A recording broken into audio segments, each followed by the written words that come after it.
May 6, 1937.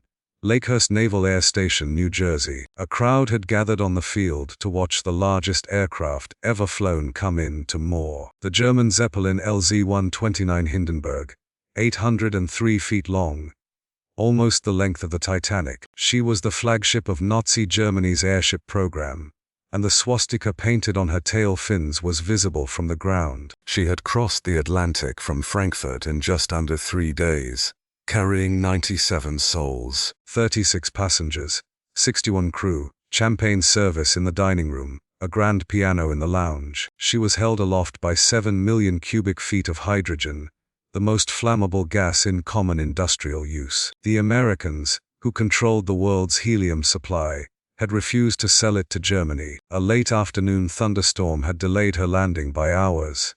The captain held her in slow circles over New Jersey, waiting for clearance. Just past 7 in the evening, the sky cleared enough. He brought her in. On the field, sailors in white caps caught the mooring lines as they dropped from the airship. Reporters and newsreel cameras lined the perimeter. A radio man named Herbert Morrison was speaking into a recording disc for a Chicago station. "It's practically standing still now," Morrison said. "They've dropped ropes out of the nose of the ship." Then a small flame appeared near the tail. For a fraction of a second nothing else happened. Witnesses said the flame seemed to hesitate. Then it caught. 7 million cubic feet of hydrogen ignited at the stern and ran the length of the ship. The Hindenburg fell out of the sky in 37 seconds. On the field, ground crew dropped the lines and ran.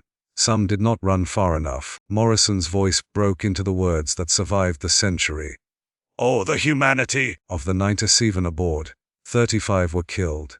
1 man on the ground was also killed. What stunned the world was that 62 people had walked, jumped, or staggered out of the inferno alive. The cause was never proven. Static discharge, a leaking gas cell, possibly sabotage. The investigations could only narrow it. The newsreel footage played in cinemas for weeks. The age of the great passenger airship ended that evening at Lakehurst. Within a year, the Hindenburg's sister ship was scrapped for aluminum. No commercial airship of her size has flown since. And remember, don't let history be forgotten.